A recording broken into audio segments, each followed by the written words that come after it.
Hello, everyone. This is Daniel and Kenny and Marcos here doing DKM episode 2. Let's go ahead and get started with our new topic today. Oculus getting cucked by Facebook. What the hell? I mean, they're owned by it now, so Yeah. Yeah, but they've been owned by it for God knows how long now. But it's like this was the thing. Like this was like the draconian nightmare that we thought like, oh my god, Oculus is gonna get bought by Facebook. Zuckerberg is gonna be looking through our eyes about everything. But Zuckerberg, when he first announced, he was like, no, we're not getting involved with that. They're pretty much doing their own thing. We're just financially supporting them. But yeah, ever since the Quest 2 came out, a lot of problems. A lot of people are finding out about a lot of shitty things. It turns out you can't delete your Facebook account because it's tied to your Oculus account. yep. That's gonna be BS, dude. Like, and that's not even so. That's only for the new accounts. Old Right. accounts, people that already have an Oculus account, it won't affect them until 2023. So Okay, so I'm safe for the most part. yeah, you're okay for now, but five years down the line, actually now 3 years down the line, yeah, you're gonna want to move away from standalone headset like the Which is a Oculus shame. Quest. But here's the thing, though, that It leaves a door open. a lot of Yeah. people got really salty that you are forced. You even have a deadline to use our product. You need to sign in to a platform that honestly not a lot of people use all that often, especially those in the younger generation. They don't use Facebook because they feel like it's outdated. Everyone's on Twitter and Instagram. Mhm.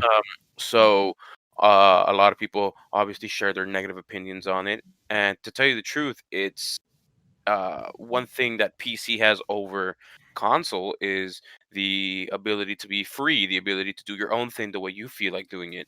So uh, adding this whole Oculus thing where you're forced to do something doesn't seem that PC friendly, in my opinion, at least. Well, there's a way that you can look at it. It's a standalone headset. Technically, it's a console. Yeah.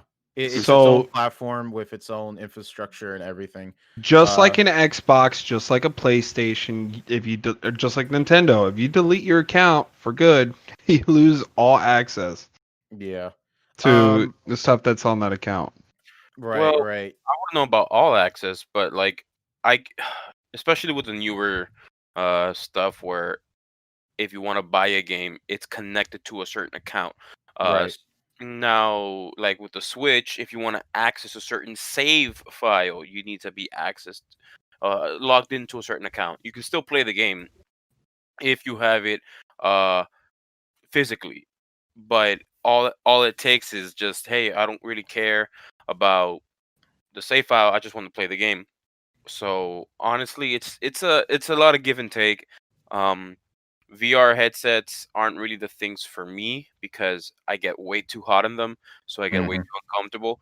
But the only game I really had fun with because it brought back the experience of playing uh rhythm games was just Beat Beat Saber. Saber. Oh, Beat Saber. All Beat right, so Saber. so unfortunately, I don't have any experience with Beat Saber. I've only done the demo for Vader Immortal. Mhm. And I thought it was awesome. I went back to Best Buy to try and play it again, and I wanted to play. There was a couple games. I think it was Arizona Sunshine, the That was zombie okay. game, Yeah, that was and, okay. and I wanted to play. Half-Life Alyx. I wanted to hook up the Oculus Quest to my computer and kind of try out the whole Oculus Link. Yeah. Well, But I'm sorry. I never got around to getting it because of how expensive it was to just get the headset itself. Right, right. Well, it's probably the out of the three of us here, I probably am the one with the most experience Mhm. with VR in general. I started out with the PlayStation VR, and then I upgraded to the Oculus Rift S. And actually, this is my second Rift S. My first Rift S, I played the hell out of it. I haven't played as much with this one, admittedly, but the Rift S is pretty good. I think I like it a lot for given the setup that I am right now.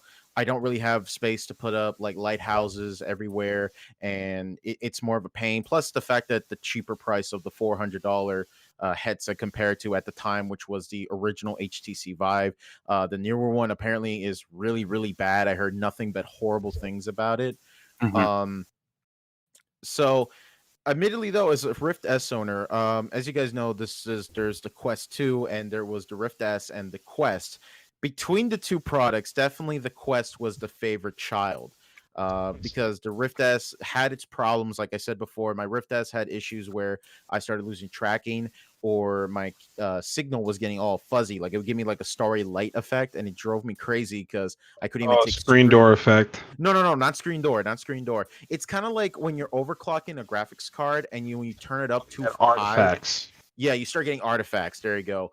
And I returned the headset. Oculus shipped me back a new one, and so far, I want to say this one's been working perfectly fine. I've played a lot of VR. I played a shit ton of Beat Saber.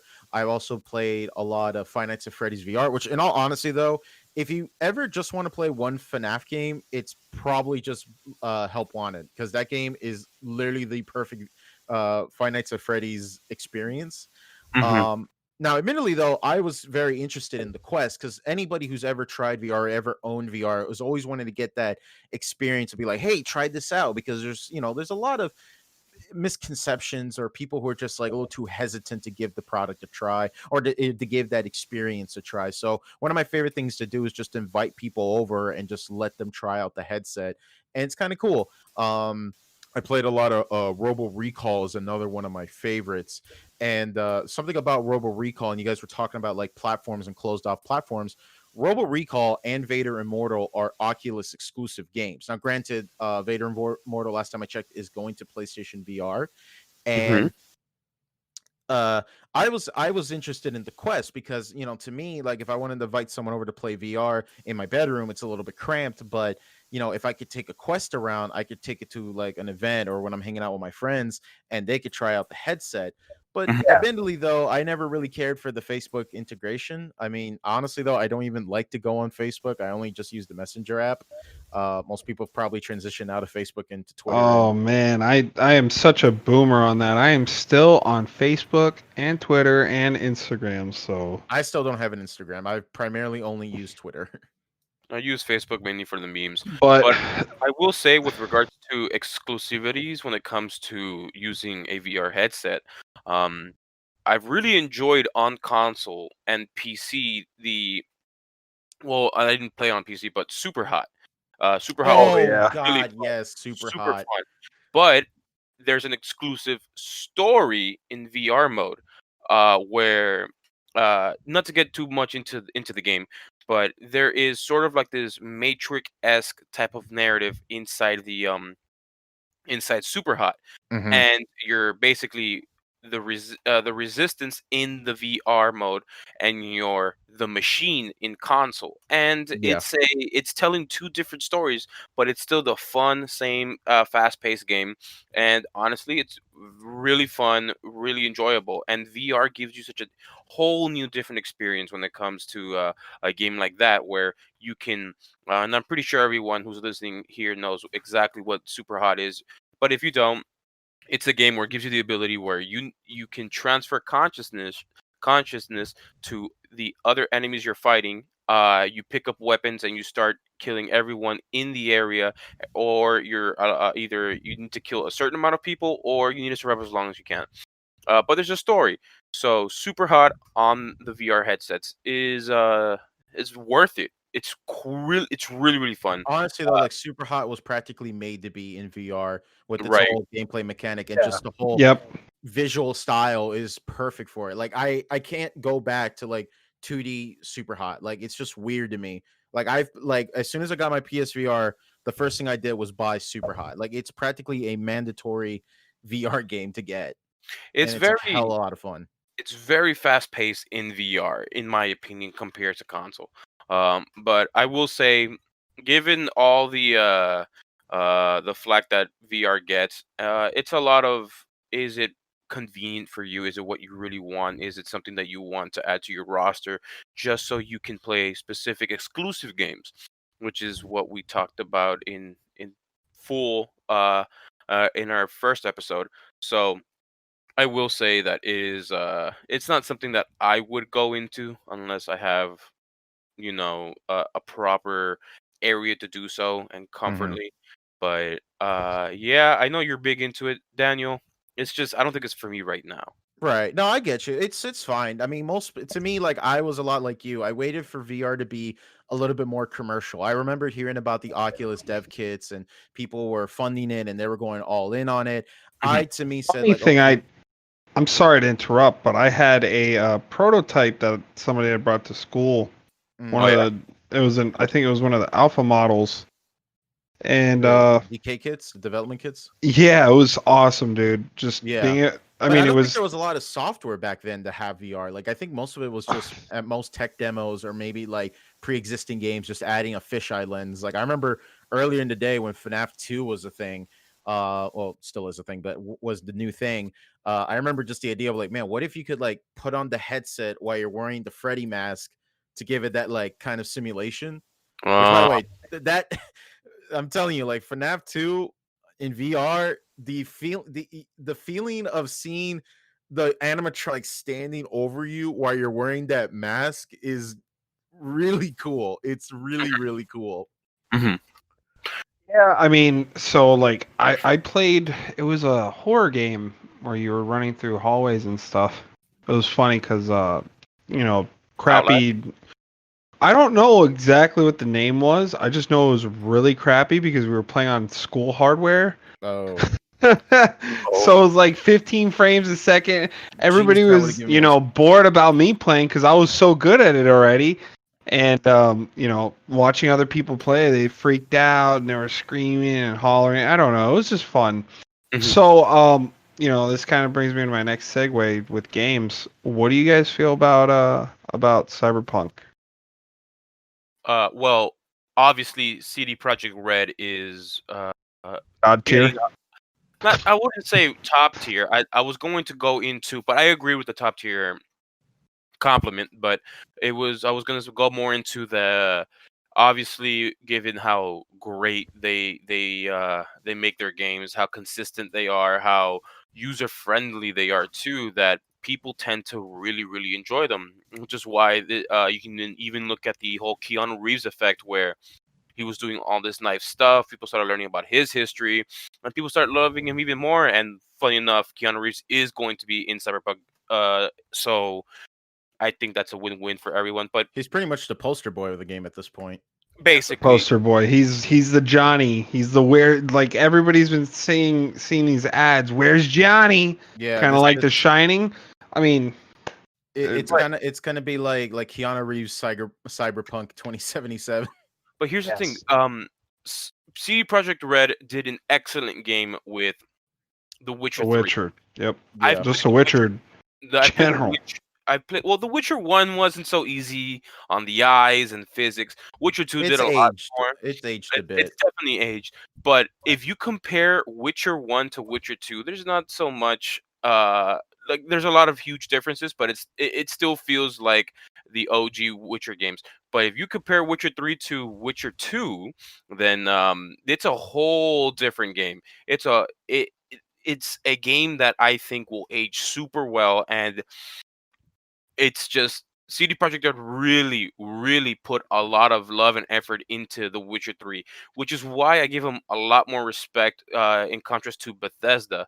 The Witcher was developed in a shorter amount of time than Skyrim, and Skyrim didn't turn out to be the greatest game of all time, even though the mod support on it was crazy. But CD Projekt Red Yeah. managed to get uh, this beautiful game open world, huge expansions, where the DLCs are just basically a mm, A standalone whole- game at this point. I heard it- Yeah, that these yeah, pretty much. so there's two DLCs with The Witcher, where the first DLC makes the original game seems a lot more bigger, and then the second DLC, which is called Blood and Wines, it's basically its own game, yeah. and you're getting this for a DLC price.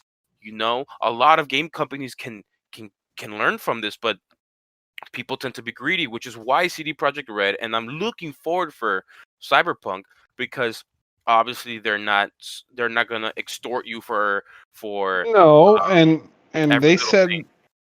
said that they were doing the microtransactions in the multiplayer because it's going to be like kind of like GTA where you have the campaign mode and then you have the online component. Hmm. Oh, and just like GTA's multiplayer, I'm going to completely ignore it and get completely immersed into the single player. Exactly. So, how do you guys So no feel harm, about no foul. how do you guys feel about the whole instead of it being such a big map, it's going to be more of a vertically big map instead of horizontal. I was expecting something like that, to tell you the truth. If you've played The Witcher, it's huge. It is a Right. nice big Yeah. map. And when we saw the gameplay trailers, when we even saw just the regular trailers for Cyberpunk, um, you saw that the city's going to be huge, vertically speaking.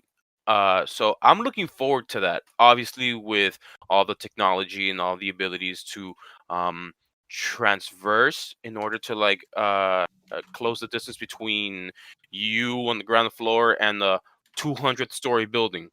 You So know. what you're saying is that you could actually go inside the buildings and like Yes. ascend Every, them. yeah, so every building or they're saying a lot of the buildings there are going to have levels to them and every single like floor is going to have something to do. So inside that one building you can have 15 missions, 20 missions that you can possibly pick up in the building and more than likely complete in the building. Mm, Okay. So it's much more self-contained. So Uh it's, so it's not going to be no, like I you mean take an objective from this place and go across the map to another part of the map in order to there's complete it. probably going to be quests Some like of it. that, but Yeah. there's probably going to be some self-contained, some where you have to go to another building. I'm pretty sure, and I hope they add zip lines to the map, so you can have much more of a Grappling hook. faster. Yeah, I well, feel like not a they might. grappling hook, but like zip lines. Like you can zip line from one building to the next if you needed to. I think they're gonna do, well, hopefully ziplining. But what's that game series where a dude has this this line that he has on his arm and he just launches it and he connects to everything and he can zipline himself to it, or grapple hook is Batman does it in no, no, it's just one very unless you're thinking about Assassin's Creed no, no, I was gonna say Uncharted, but it's not it. It's a very like wow, this game's super funny, but it's not coming to me. Dishonored? I was No, no, I'll think about it. But it's a game where you have your trusty old grappling hook. It connects to everything and every little thing. And the most recent iteration of it is you can connect certain gadgets to certain things. Oh, Just Cause. Just Cause, Oh yeah. yeah. So imagine Cyberpunk with a Just Cause way of transporting or just verticality of just going, hey, I'm gonna connect to this and then I'm gonna connect to that.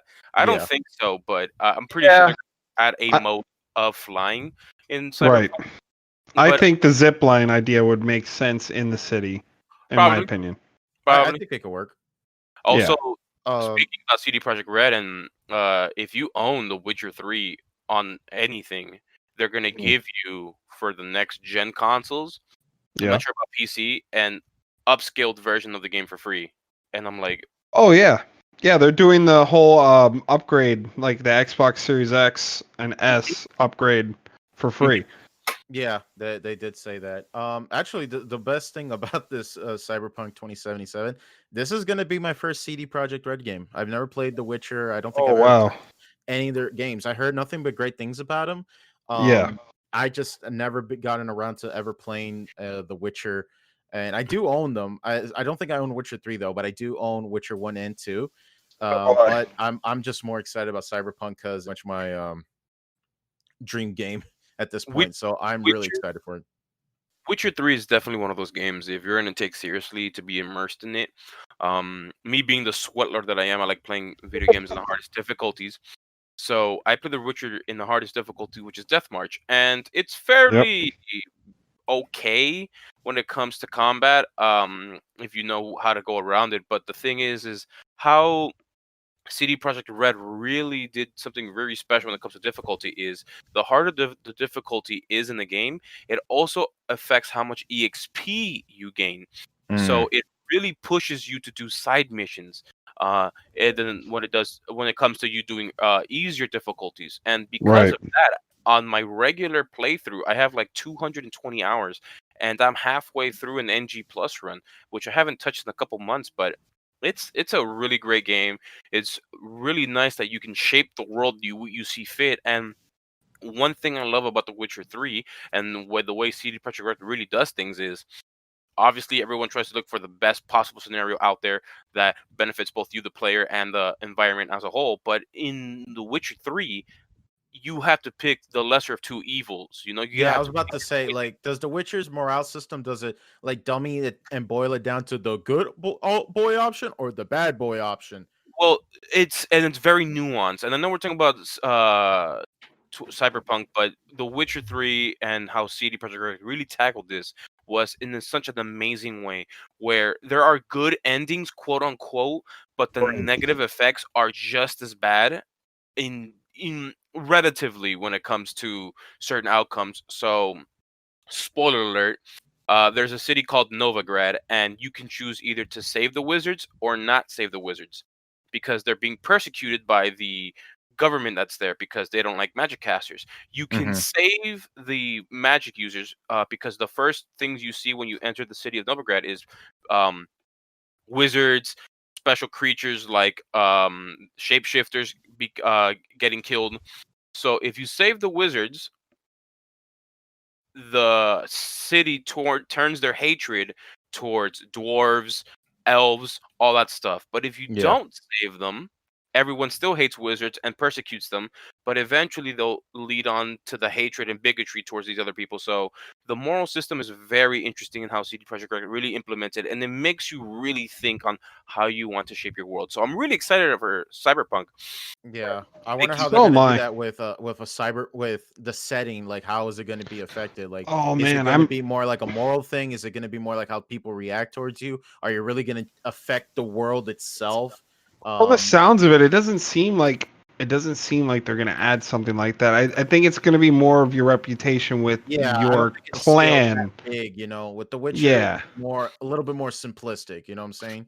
Maybe So even they might add property damage when you're doing your certain missions. And I'm not sure if you heard of the game Deus Ex, where people have Yeah, certain hatred towards people with cybernetics and stuff. Yeah. right. mhm. So imagine if in your missions you have, hey, try not to commit so much property damage while doing these things, or else you are gonna get a bad reputations, or whoever you're working for is gonna get a bad reputations, which just Well, leads to a that's what I different was ending. right, So very and that's what nuanced. I was trying to get on about. Like, it might not be so much as the city doesn't like you. It would probably be more at home where, Mhm. like, the people that you're working for, or the people that you're related to, or they look down on you depending on Like what how you complete actions. those actions. Yeah. Yeah, exactly. Mhm. So, how do you guys feel about the real cars being in the game? I think that's pretty cool. Like the Porsche 911 is going to be in there. I know for a fact that's one of the cars. I'm kind of interested in how they uh They had how like much a it tier cost them system. to get these licensings I was through. about to say, like, it's either my theory, it's either they paid for it because they thought, well, this car looks cool in our setting, let's just put it on, or Porsche might be funding the game and like, hey, this is just advertisement. Well, the way Call of Duty does it is, and maybe it's changed, but to my knowledge, they have to pay for licensings to use the Yeah, we need to name. remember the Call of Duty Jeeps. Remember those sweet No, states? not the Jeeps, Oh my the god. guns themselves. So the Oh yeah, yeah. AK-47, they need to pay whatever they need to pay. I'm not sure if it's still this way or not, but it used to be, or it still is this way, where they say, "Hey, we're gonna have this game. We're gonna have your gun in it. What kind of licensing do I need? Agreement do I need with you? Right. Maybe it's a multi-year one with Activision." So I'm kind of interested in that they're able to put in cars that we know, like Yeah. Porsche, right? So that's nice, and it makes it feel much more Connected. relatable, real, Yeah. um, something that you're like, wow, this is nice. I know this car. Even people who don't But I really. was about to say, wouldn't you feel like that might be immersion breaking though? Knowing that there's a car that's in the game that is That I is mean in it. our time. You know what I'm saying? Well, Yeah, have you guys seen what was it? I Robot, the yeah. movie. iRobot. Yeah. What about it? So Will Smith, main the protagonist in the movie, he's driving Audi, and this Yeah. futuristic world of 2016, where there's robots, there's automatic driving cars, but it's an Audi, and it makes people think, oh, that'd be nice to have in the future, and it immerses people more into it, thinking that Yeah. could be a possibility in their lifetimes. I But that's see It, what I'm what you're saying. saying, Like, man. I'm not against the idea of like a future car having like an Audi on it. I'm it saying more Mm. like it if makes it's it a feel more connected to the world that you're in now while you're playing the game. right. But I mean, I don't know. I guess it would be more extreme if you saw like a car from like I don't know, like a muscle car from like the '60s or something, and then you just see it like all souped up, and maybe it's more like modernized. You know what I'm saying? Right. Right. Yeah, and that's the thing, like they're gonna have different classes of cars. There's gonna be I'm looking at the list here right now. They're gonna have economic cars. They're gonna have executive cars. They're gonna have heavy duty cars, Mhm. sports cars, and hypercars, and they all have their benefits and their downfalls to The each only vehicle I type. want to get added in this game, either through some weird ass Easter egg or a mod, I want someone to add the Akira bike. Just give me that, and I will be happy Or a as Tron bike. our Tron Oh bike. man, the Yeah, Tron bike would be cool too. at least in there, it makes sense rather than how ridiculous it looks in Grand Theft Auto. Well, at least with Akira, it does look. It doesn't seem that immersion breaking, because obviously this is supposed to be a futuristic type Yeah. of world. But Right. I get it. I'm trying to remember this one series. It'll come up to me. But all I know is that I'm glad that they will implement real life cars, make it a lot more interesting. Which is why I think even in GTA they have what do you call this? They have the vehicles that we all know and love there, Mustangs, Mhm. McLarens, all that stuff, but they have different names. They don't call it by that. They call it by their own GTA lore type of Right. stuff. So yeah. So all I know is that Cyberpunk is coming out on both current gen and next gen, right? Yes. Yeah, it's going to be It's coming out on the Xbox One and PS4, Xbox One X, PS4 Pro, obviously, and then the next generation. So Did they say PS5. that the PlayStation users will get the upgrade to the PS5, or is it just only backwards compatibility? I think they're going to get the upgrade just like Xboxes. I know for a fact Xboxes because I Yeah, think they they have some sort of licensing deal that's going on with them. I don't know okay. what's up because all the ads that I've seen for Cyberpunk has been through Microsoft and all their exclusive consoles and controllers and stuff is all Microsoft licensed. So Right. Hmm. That's actually interesting because like there isn't any in-game play exclusivity, just more of a marketing thing. yep. Mhm. Okay. Well, actually, you know what? Let's go ahead and move into our next topic. I am really excited that this new console generation is bringing back backwards compatibility. I'm giddy, and admittedly, though, I'm more excited to play my PS4 games on the PlayStation 5. Let me clarify that. I do own a PlayStation 4 Pro. I'm actually was just playing Ghost of Tsushima just now on the PS4 Pro right before we started recording for this episode. Such a good And game.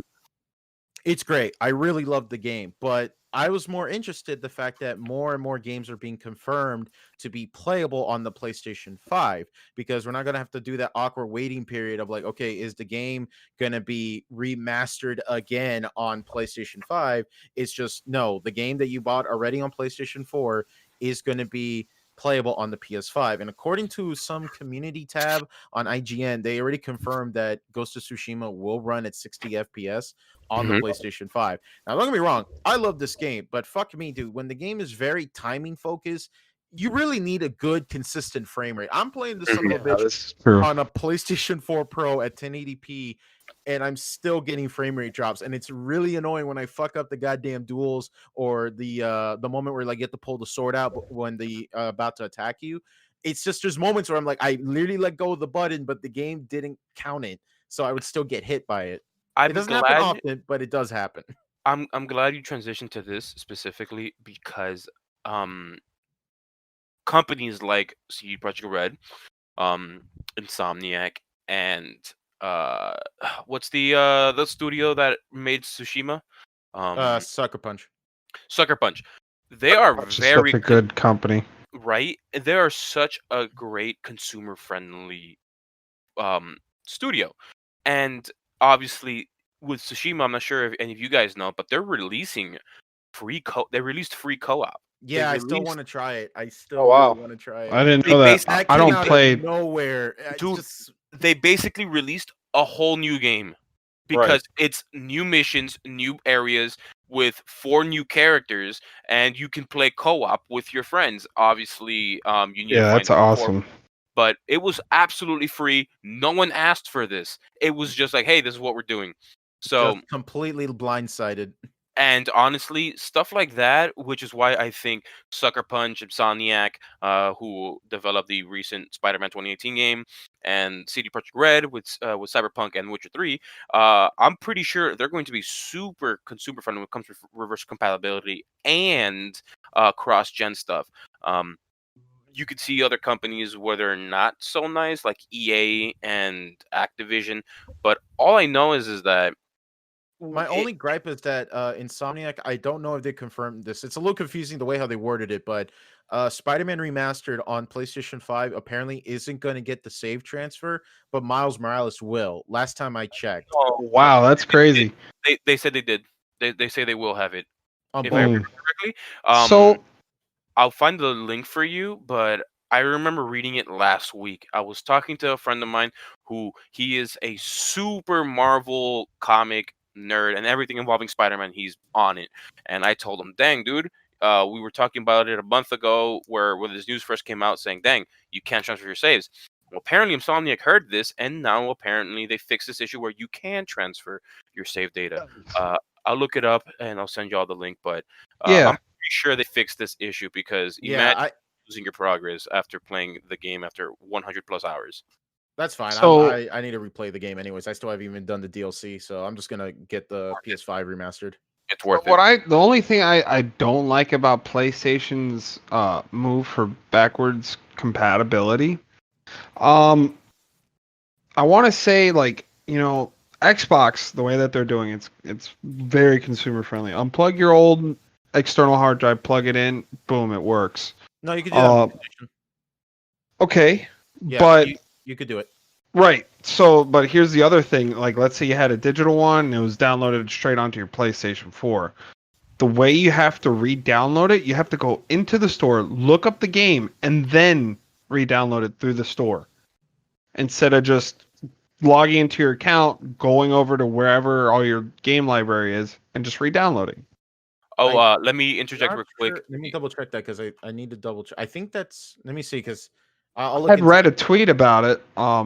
Let me From let me say this real quick, Daniel. You're right. Apparently, I was misinformed. It is still only Yeah, Miles because the way how they Morales. worded it, and because they were answering another guy, and then they took that tweet, and then it made it seem like it was for everybody else, No, for it's just everything says else. saves won't. Gentleman on Twitter said, "Will I be able to play with my remastered save data?" And Insomniacs responded to him on a tweet on September 20th. Saves won't transfer from the original to the remaster. So I was misinformed. Sorry, guys. No, it's cool. Right. It's cool. Well, it looks like what they're gonna do is that to answer your question, Kenny. It looks like what they're gonna do is it's gonna be like the same way when I upgraded from my original PS4 to the Pro. Is Hmm. that you could use a LAN cable to plug into the two devices, Yeah. and you could just transfer the data. It's a little bit Oh, faster. wow. I get Yeah. it. I hate downloading. I fuck knows I hate downloading Call of Duty updates. That's what I But did. We all do. yeah, but I think you could still do the hard drive method where you could Yeah. just Yeah. put I everything on did a it. hard drive and just plug it into the other one, and then you should be I fine. I did it But with my PS4 initially, Pro, and initially it wasn't like that. Yeah, that's what I'm saying, man. Whenever yeah. these like new consoles come out, like I wait like a couple days because there's so much misinformation, so much he said, she said, and like misinterpretations. I just wait for like, okay, Yeah. wait a couple days. Here's your questions. Here's your answers, because But Mhm. people have a billion questions before they start spending money in these new boxes. here's the Yep. thing, though, with regards to what you're talking about transferring hard drive data from your PlayStation to the other one. I did it from the PlayStation to the PlayStation Pro because I bought a PlayStation Pro and I gave my PlayStation to my brother. Um, That took a bit to make it a carbon copy of exactly what I Mhm. had on that PlayStation. It took a bit. Oh yeah, With a LAN absolutely. cable, so that it would have been faster if I used a Cat 6 cable. I was using a Cat 5 cable, um, but other than that, it took a bit. Everything was exactly the same ever since I turned on that PS4 Pro once again for the second time. Exactly the same where I left off. Nothing ever changed. All I needed to do was just actually um, sign into my account on the PS4 Pro, and that was it. It was nice. Right.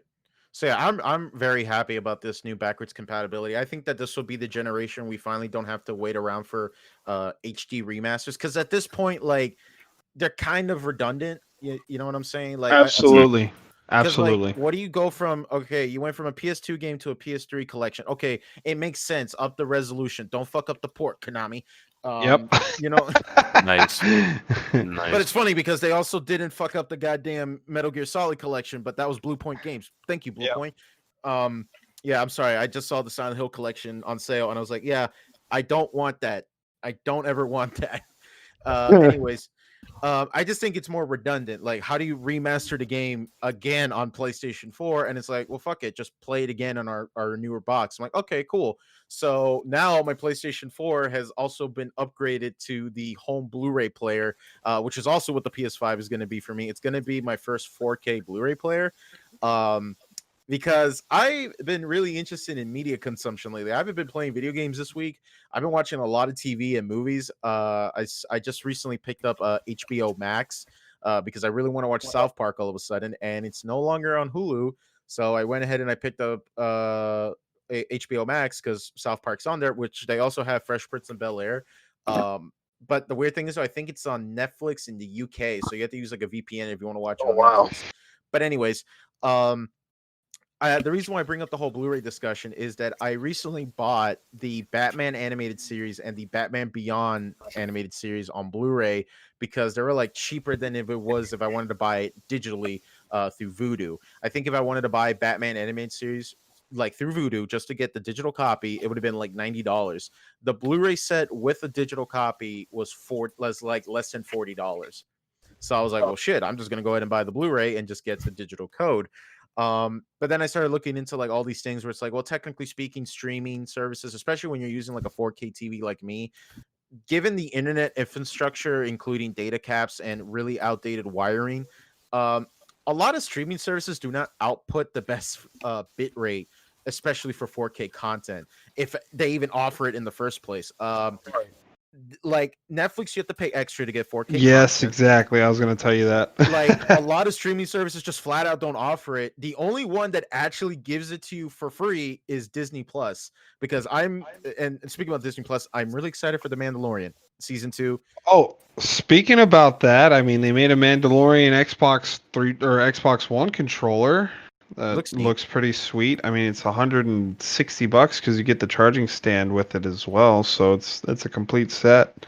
I can't really get into the hype of buying into subscription-based streaming services because now everyone's doing it. Now you're Yeah. wasting $100 a month because you have 20 different streaming services. I'm being hyped, you know, Exaggerated. I'm Yeah, stretching it out a little bit, but all I'm saying is it's just it's it's dumb. In my opinion, it's so much. It This is why um the pirated versions of all these shows have become a lot more popular because people were warned saying if you have way too many streaming services, people are going to pirate it. Obviously, it's in the minority, and I'm not saying anyone should pirate it. It's just honestly, to tell you the truth, you can find a lot of stuff on the internet for free. And I'm yeah, not even Yep. talking about you have to dig deep. You can go on YouTube. Lots of animes that a lot of companies go hard into when it comes to copyright uh and their ownership. It's on YouTube. right. Right. Well, And also you could do, you could be like the S tier and you could watch a lot of anime movies through Pornhub. I saw End of Evangelion on Pornhub. It was truly a weird experience. I don't know why, but it's just that when you start talking about an anime where there's a lot of metaphysical aspects, including some weird mother themes and shit, and then there's local milfs in your area, it's a really, really extravagant experience. I don't know if Oh Hikano man. intended that. So, talking about streaming stuff, what about xCloud, Stadia, Amazon Luna? I mean, Oh like, my. so Okay. let me Ready give to you my Good take start. first. Yeah. Let me give you my take first. I think xCloud's gonna be What the is next. xCloud? Explain it to me and explain to the Oh, audience because I don't know okay. anybody. All right. So anything that has a screen, anything that aside from iOS right now, I mean, they're doing a workaround on iOS. Like any Microsoft product, so you have Xbox, not even Microsoft, Android. They're going to be coming out with like an Xbox stick, so you can play on A your streaming stick, TV. like a Fire Yeah, Stick. a streaming stick essentially is Man, exactly that's what it's really going to be. interesting. There's going to be, I think, a dedicated app on desktop for you to play. I know on Android they're doing the Xbox Game Cloud or the X Cloud app Mhm. dedicated, and then iOS, they're going the same route that Amazon is going, which is they're making it work on iOS Safari, like Mhm. Okay. the application Safari, in order to stream the game onto the So it's kind of like app. the NVIDIA app. I forgot what it was called, but it's something Oh like man, Nvidia Shield. kind of like that. It's not the Shield anymore, but I know they retitled it to something else. Uh, GeForce Now. GeForce. Yeah, there you go. GeForce Now. It's like the same thing. I remember hearing about that all the time. It's like anything that has a screen could play it if you have an NVIDIA graphics card. All I just Yeah. want to say, Yep. Xbox, if you are going to make a streaming stick for the TV, please put an Ethernet port at least. You know, Yeah. Yeah. honestly, the xCloud really, and I mean really, flexed hard on Stadia, and I because mean, it's Stadia, not much to do. I Yeah. know, and Stadia said. it's Stadia had such high hopes and high expectations because of like, hey, the convenience of owning a game on any and just using it on and playing Owning it in on any. quotations, if you ask me.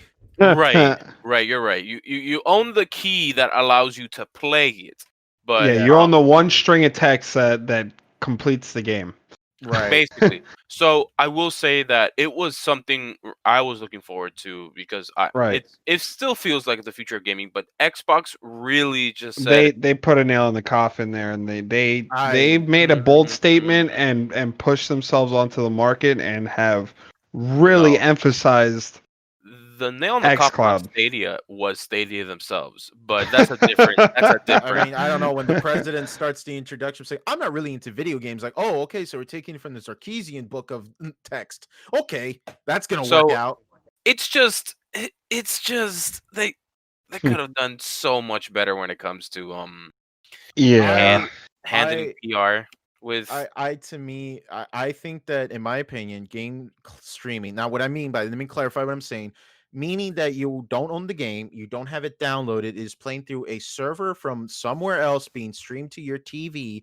I think it is the draconian worst way to do gaming. And Oh, okay. But here's a benefit to it, and I know we spoke about it in the pre-show. pre-show. Hmm. Um, there's smart delivery. You have Xbox Smart Delivery. Mhm. So, let's say you're downloading the game, you want to start playing it. You have the option for smart delivery. Smart delivery works in two ways. One, it works with your old Xbox One games going onto your Xbox Series X games. And two, which smart delivery, the cool thing about it, nice aspect is your Xbox One games will automatically be on your Xbox Series X upgraded, and you'll be able to play it on all platforms of Xbox, which is very nice. That's the Which is one the X aspect. Cloud. Yeah, so XCloud, Game Pass on your PC, well, I don't know about PC Well, because they don't share the same licensing library. issues. If a game, Right, sometimes there's games that are on the Xbox Game Pass that are not on the PC side of Game Pass. exactly. But the other side is, let's say you want to play Cyberpunk day one, the minute it comes out, right? Yeah, And we'll just go with a day one small number, patches. Yeah, 30. Yeah, a 30 gigabyte update, and like day one patch is, it's 60 gigs total. Some right. people don't have really fast internet to download that, so they want to play it, and their internet's fast enough for them to download the game and stream it at the same time. That's what I was about to say. If you're Right. streaming while you're downloading, wouldn't that bottleneck the hell out of the internet, and wouldn't that potentially? Absolutely. So it's a lesser of two evils, but I think that either option would be either A, just let it download and do its thing, or B, play at a worse experience that could probably sour the first impressions. Mhm. Right. Am I And, missing it? I mean, no, you kind of hit that on the head there. But what I'm saying is, let's say you You your like the internet's option. let's say your internet is 100 megabytes download speed. It's not insanely fast. That's not super slow. That's a good median. So you start downloading your game, right? And you want to play it now, and you still have enough broadband in order for you to play it. So you start playing it, and you're able to start the game while you're downloading it in the background, and just until it's done, pretty much, and then keep playing the game just like You know normal. that Origin does that with their game EA does that with Origin games, where it's like it'll say like, oh, this when you download up to this point, it's playable, and then you have the rest where you can still play while it's downloading. Mhm. I mean, I think that has to do with kind of like how Xbox does it in PlayStation. It'll download up to a certain point. So, like for me, the most sourest taste of all, when I'm downloading a Destiny update and it says, "Oh, Destiny's ready at this point," you start it up, boom, it drops you onto another loading screen. I did the Right. same thing with Call of Duty World War II. I started downloading it. It hit maybe 20 gigabytes. I go to play one of the first 3 missions, and it tells me I can't play it until it's done downloading. Mm. Yeah, I don't know. I think that this is like maybe a minor convenience, but at most. But I think that I rather just I'm talking about more like the idea of like playing the game while it's still downloading.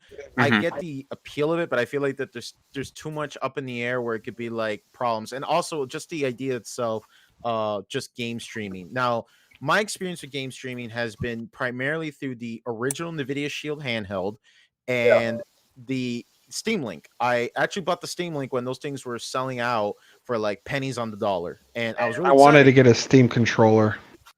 I would buy one, but just for the novelty of it.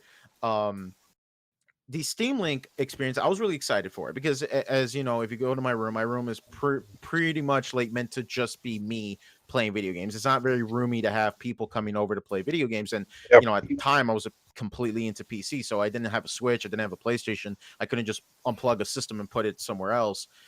So I bought the Steam Link, and I was really excited. I got a whole. I literally went to the attic and wired an Ethernet cable through the house so I could get myself a direct one-to-one connection, and it worked. It worked surprisingly well. I played Sonic Mania, and I even tested it out with latency with Dark Souls 3 at the time.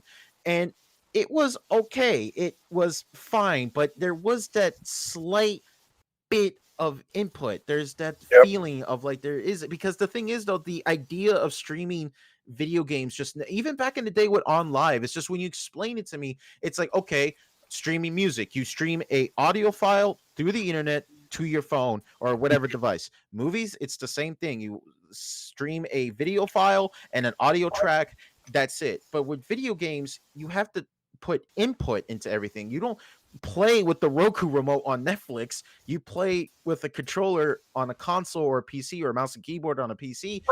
To me, like, how is that communication ever going to be one-to-one? So, and also with the idea is just like when you're just doing game streaming, God forbid, you guys remember when PlayStation Now was that, hey guys, we don't have PlayStation 3 backwards compatibility on the PS4, but you could that's rent so these games for awful. hours on the dime, which was like Mhm. $40 for the game when you could just buy it. Yep. I just never liked the idea of it. I know people say like, "Well, if you buy digital games on Steam, Danny, wouldn't that mean that if you lose your Steam account?" Yeah, but there's always workarounds. Theoretically speaking, I'm not saying you should or can't or break in any NDAs agreements here. But theoretically speaking, if the game is downloaded onto your hard drive, it's on your hard drive. It's accessible in Yeah. some way, shape, or form. Streaming, on the other hand, is not that. God forbid if there's ever any streaming exclusive games.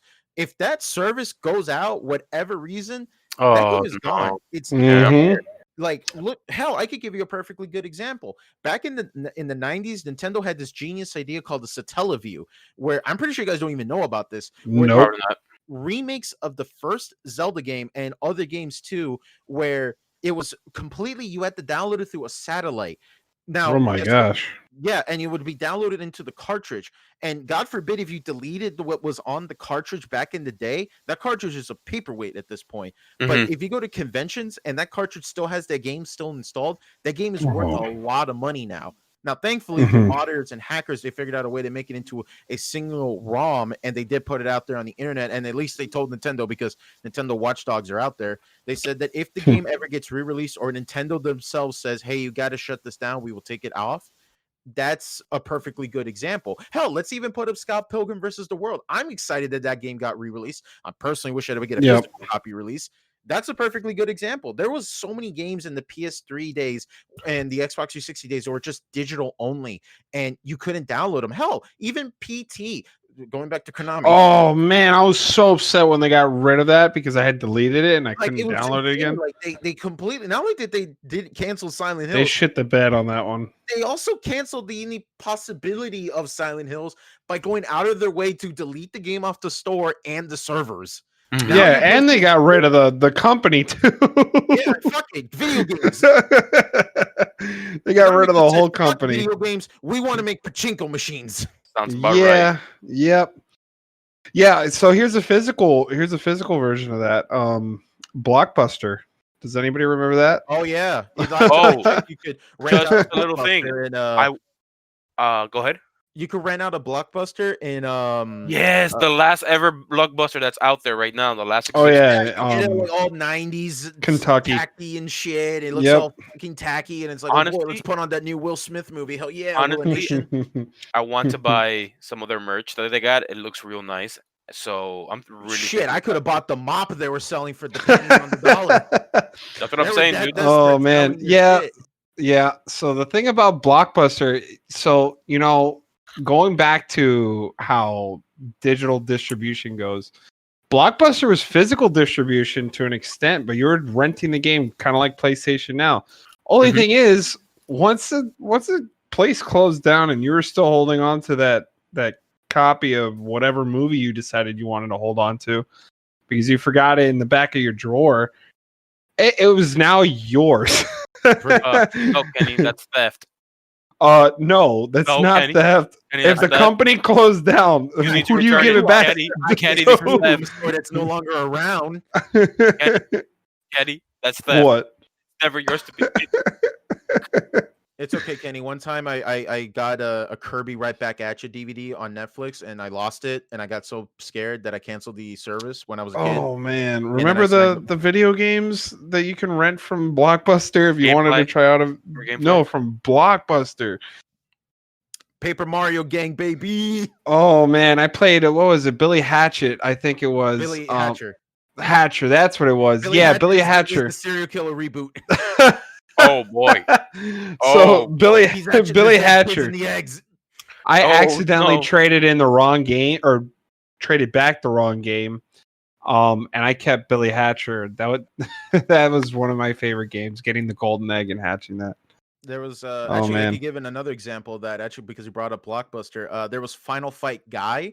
I don't know if you guys know anything about Final Fight, but in Final Fight, it's a beat 'em up by Capcom, really good Mhm. one. And originally in the arcade, there was 3 characters. There's Cody, Hagar, and Guy. Now in the Super Nintendo release, they only put Cody and Hagar, but then later they re-released the game as a Blockbuster exclusive called Final Fight Guy. Final Fight Guy. Yeah, but don't worry, now he's a Street Fighter character. Okay, good. So, any other topics you guys want to talk about before we wrap up? Just one thing about when it comes to gaming as a whole. Right. Obviously we talked about cloud gaming, which I honestly thought was the future, and I still believe it. I honestly believe it that it's going to be out there only because for convenience sakes. Especially since and I know this isn't so much gaming news and all that stuff, but Elon Musk doing his whole Starlink where everyone gets gigabyte speed Mhm. Wi-Fi from Okay. satellites in orbit, but There's a caveat to that. Yeah, I Uh-huh. need it. depending on how many people are in that section will depend on how fast your internet Right, is. right, and that's if you know anything about computers Are we and factoring bandwidth at that point? yes, Technically, the satellite's beaming bandwidth to this certain area That's what I'm on the thinking. Earth. Like it's a radius. It's not like a direct signal. Right. right. But I think cloud gaming has potential, especially now since phones are talking about, oh, we got it's basically like a mini supercomputer in your hand. 5Gs. So, like, I get it. I get that this is the accessibility of games is becoming more and more common. Even though, believe it or not, most of the people who consider themselves gamers, who are women and older people, play stuff on their phone like Candy Crush and stuff like that. Right. But That Genshin Impact game is going fucking crazy. just free games in general, dude. Yeah. But what I'm saying is, Talking about free games, did you guys hear about the new Game Pass subscription that they're coming out with?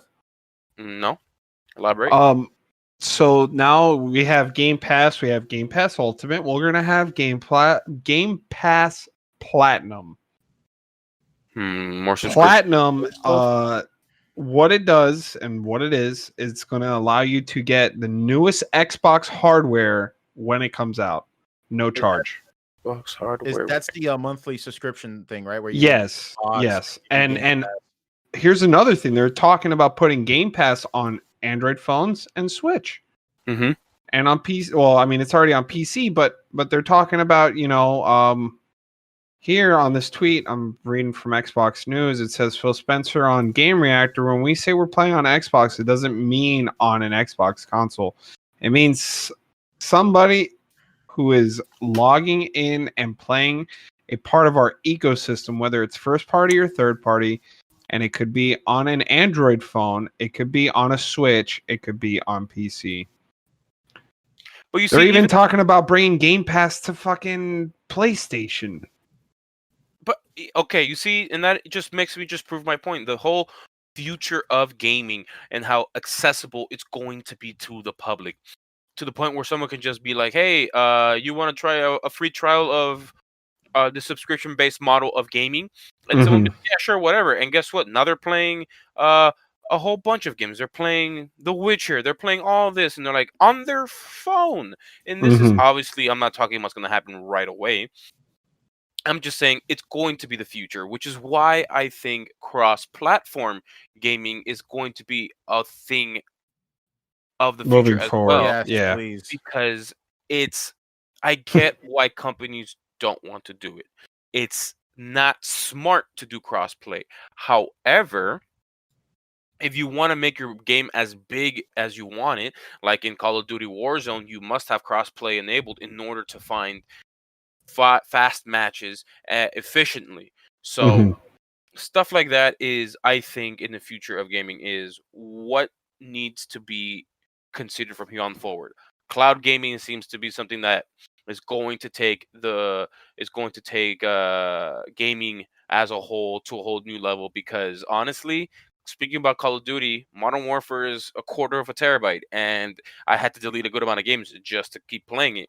So all I'm saying is, it's people want to have the new stuff out there, the newer, more convenient way of gaming, and I think crossplay and cloud gaming are going to be huge in that. Just imagine you just having your phone and your Switch, and you're saying, "Hey, you want to play this game together? I have it on my phone and on my Switch, so you guys just play together. You just play Mario Kart or something." Right. I think that's obviously really, really that's a pipe dream, but I feel like it's gonna happen sooner or later. I'm not sure what you guys are thoughts about that. My only takeaway from that is that I just only don't want to depend on a server to play on my games. I don't play on Wi-Fi. Friends don't let friends play on Wi-Fi. I'm not really into the whole game streaming thing. And to finish up that point, I tried it, and I even tried it on the NVIDIA Shield handheld. Now, granted, this was past its prime. I mainly wanted it because, hey, this is an Android-based system. It's really powerful, and I wanted to try emulation. It didn't work as well. I can understand why NVIDIA kind of phased it out, and then they phased out the tablet, and then now we have the NVIDIA Shield console. Yeah, the Shield console. because it does have that selling point where it's like this is a beast of an Android box if you want to play like simple emulators and mobile games that have controller support. Yeah, And it's exactly. also a pretty Especially damn with good media device. It's right. also really, really good for that. So I can understand it. As far as it goes, I like the subscription model for games because to me, I feel like that when you just pay a monthly fee, it's kind of like with Spotify, where it's like you pay a monthly fee for Spotify and you get so much content readily available to you that it feels like you're sort of getting your money's worth. Well, I mean, there's other alternatives that are essentially free that you just need an internet service, and all you really got to do is just listen to ads. I mean, I don't use Spotify because YouTube exists, That's and true. it's a lot more convenient in a lot different aspects. But all I know is there's different alternatives, but people really like Spotify.